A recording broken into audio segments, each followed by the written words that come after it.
I made a song with 7 drops, and in this video we're gonna go through how I made this drop. Let's do a switch up.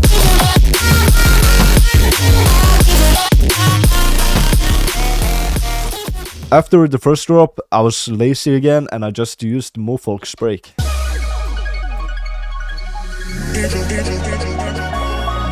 Which is leading over to the second break.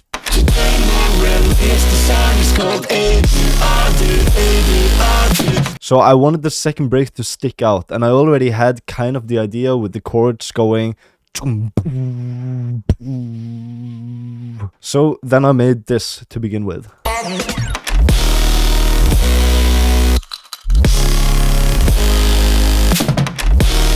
The chords are the same chords as in the intro, only with different sound design. If you want to build up chord stacks like this or do breaks like this, you need 3 things. You need a saw chord, which is low cut. You need a gritty bass, which is low cut, and then you need an 808, and then you have it. So I'll play them separately so you can hear what they sound like.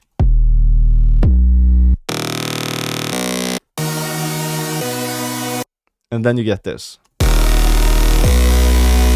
There is also a reverse kick before every single kick, and that's just to make it stick out more. So you, instead of just having, you get the vocals are the same as in the intro. Today more release the song is called A Do A Do. But it has one extra layer, which has distortion and little alter boy set to the robot function. Today more release the song is called A Do A Do. And there's actually 2 layers with the robot function. There's one layer which is playing 3 semitones up, and then there's one layer which is playing 7 semitones up, which is basically a triad minor. I think the Foley Sounds does a big job on this one as well. The reason I added Foley Sounds was just to have something. It could have been a brass sound, it could have been a lead, it could have been anything. But I feel like with the Foley Sounds, it sounds really cool. After the second break, we move over to the second build-up, which is also a lazy one because it's basically just the original, together with the same vocals as in the first build-up. So what I'm doing here, I'm basically doing halftime drums before the drop. And the reason I'm doing that is to let the listener know that it's gonna be halftime. And I can show you the best example of how this worked when I sent it to Mo. Halftime. Let's do a switch up.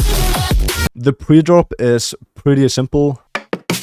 And then we got a vocal. Let's do a switch up. So going from one vibe to a completely different vibe can sometimes be a bit weird. But with the vocal that says, let's do a switch up, it kind of makes sense that there's going to be a switch up. And so when I recorded these vocals, I probably just pressed record and then I did, let's do a switch up. I took the P from the ending and I boosted the volume a lot. Because without, you couldn't really hear the P. I think this is really important because if you don't do this, it will sound like you're saying, let's do a switch up. The first thing I did when I started making this drop was instantly work on the chords. Before making this drop, I already knew that I wanted to do a trapstep sort of drop with chords, gritty bass, sub, and trap drums. So the first thing that I did was starting out with the chords.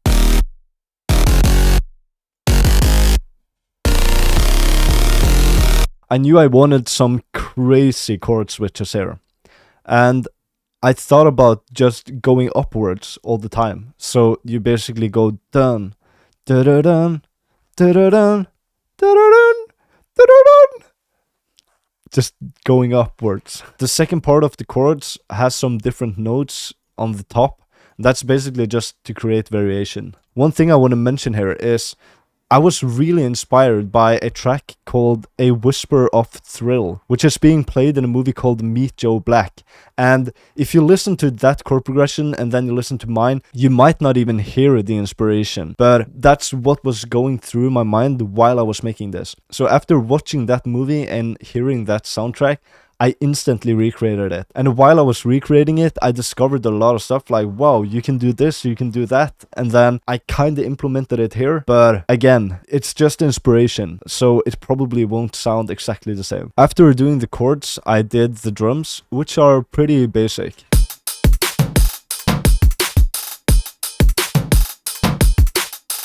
I also wanted to do a lot of fills here because I think tom fills are really cool to do in Trapstep. There's also a scratch in the beginning, which is really cool. For the vocals, without any processing, it sounds like this.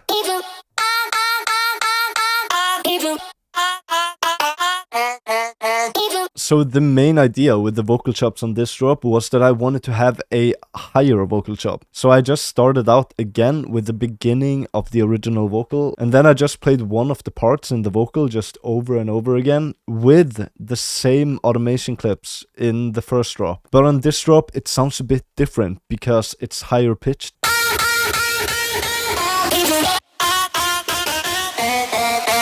And so after creating the first 4 bars, I kinda just listened to it and then tried to imagine what is gonna come next. And it felt really natural to just let this note go again.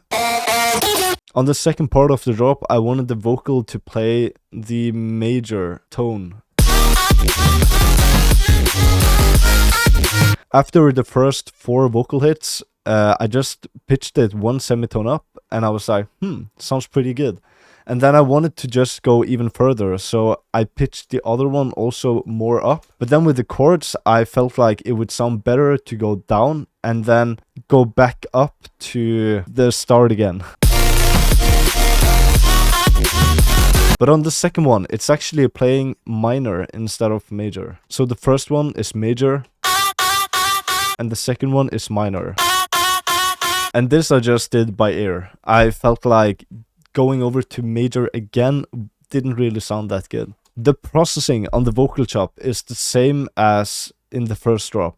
It's basically just OTT, distortion, bit crusher, there's a delay, the same automations. If you haven't seen the first video, go and check it out. I hope you liked the video. If you want to know how I made this drop, click the link. Click right here, not link, but like it's gonna be around here.